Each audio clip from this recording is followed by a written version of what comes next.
set the tone for generations to come. I didn't look at a Steve Jobs like... Carve your name into stone. Damn, I love that. Now say it in Spanish. We need to hear it. He said, la mejor comida. And all the money that everybody's gonna get after you're gone.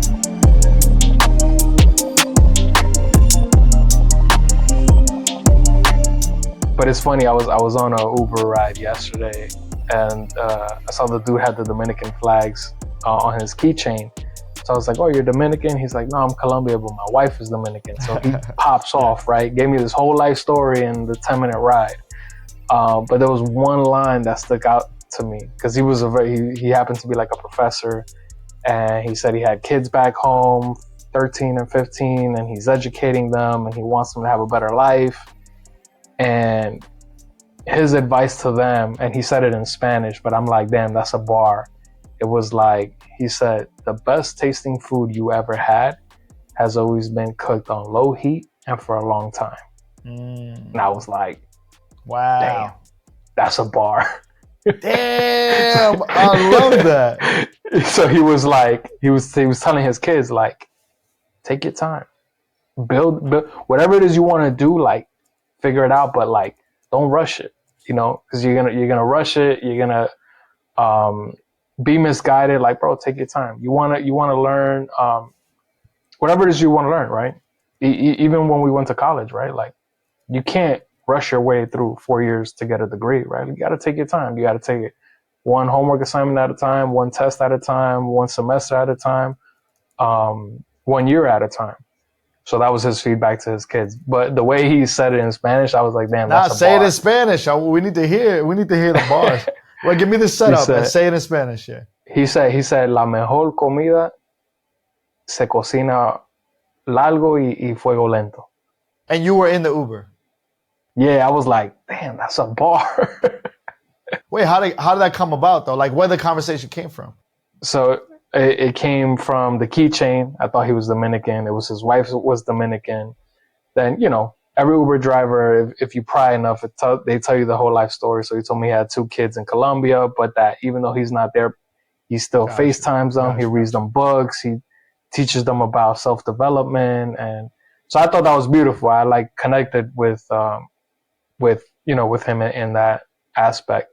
But when he said that line, which, by the way, I'm going to tie back everything to the first thing we spoke about, which was, bro, I was so open-minded enough to talk to an Uber driver, and he gave me a nugget, and I was like, damn, that's a bar. Like, I'm going to keep that in my pocket, right? Old Rich would have never even spoke to him. Bro, I don't want to talk to this Uber driver. This guy's driving a taxi. Like, what can he teach me? New Rich is like, I just learned something from an Uber driver. I didn't go to college. I didn't go to YouTube. I didn't go to Audible audiobook. I didn't look at a Steve Jobs biography. Like, I learned it from a random dude driving Uber. You know what I'm saying? That's a fact, bro. Everyday people have real shit to teach, bro. Because they're living in it. They're in the water. They're trying to figure it out. Yeah. So I like the low heat and low flame. He said the best tasting food you'll ever have is cooked on low heat for a long time. And it's true, bro. In Spanish culture, right? Like, if you're making like a carne asada, pollo asado, and you put that thing on low heat, or even the crock pot, bro. You put something. A pernil takes 12 fucking hours to cook. For real. How delicious is that? You letting them slow roast. Letting them flavors get acquainted with each other. They living with each other. You letting that pork get real tender. Yeah. Yeah. Ribs too. Anything delicious, slow roasted. It's like.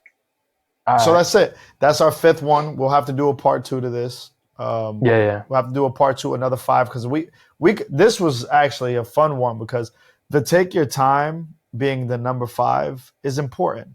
And it does relate to the other ones where you're saying, like, sometimes take your AirPods off, take your headphones off, and just understand that the world around you, the people that are actually living around you, they're living in the same world you live in. And if they are not successful in your eyes, and they may seem like a failure in your eyes, of somebody that doesn't have it together, there's probably more to be learned from that person than someone that was rich at 15 years old, 16 years old. YouTube star gets rich off of gains wealth off of one crypto stock. Like we fall in love with these stories of child prodigies or young people that I work in a business where a lot of young people make a lot of money quick. Obviously, you invest in a lot of things, but crypto is something that you keep your eye on, and that's another business where a lot of young people get rich quick. We both hung out in LA. You see a lot of young people driving Ferraris, Lambos, going to the nicest restaurants. But what can truly be gained from them? I'm not knocking it. You can definitely learn something.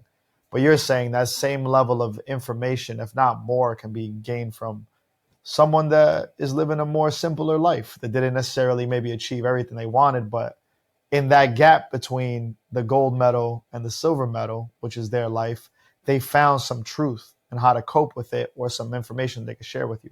That guy's life was obviously not everything he wanted it to be, but in that between the silver and the gold, he was able to give you a piece of information like, hey, I can't be everywhere at once, but you know what? I do what I can with what I have. And you know what? Some of the best food in the world that you'd have never had cooks on low. So don't try to go crazy all the time because you might not make it. And that's incredible. To me, that translates into stay low and keep firing. You know what I mean? As long as you're staying in the game, you have a possibility of winning the game.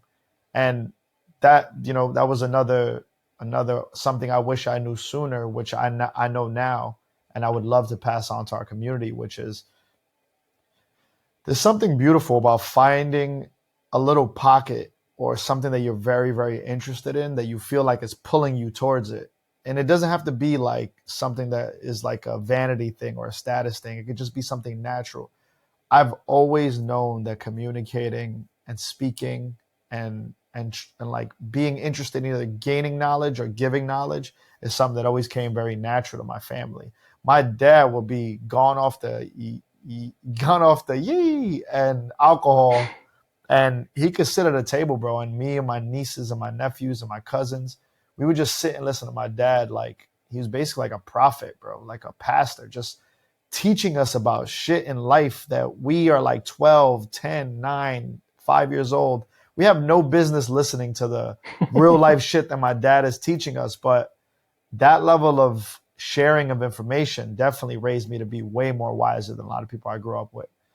Shit is probably the reason why I don't drink and smoke. I never have before because I knew from his teachings like, hey, even though I'm doing it type shit, like don't be like me. It's not easy being me. Yeah. Don't you be yourself. You know what I mean? And to me, that level of curiosity always led me down a road, which I'm happy that I found my profession and I'm happy we're doing this because I think there is something to be said about finding something you're passionate about, finding something you're interested in, and just chipping away at it daily. You know what I mean? Like low heat, but consistency.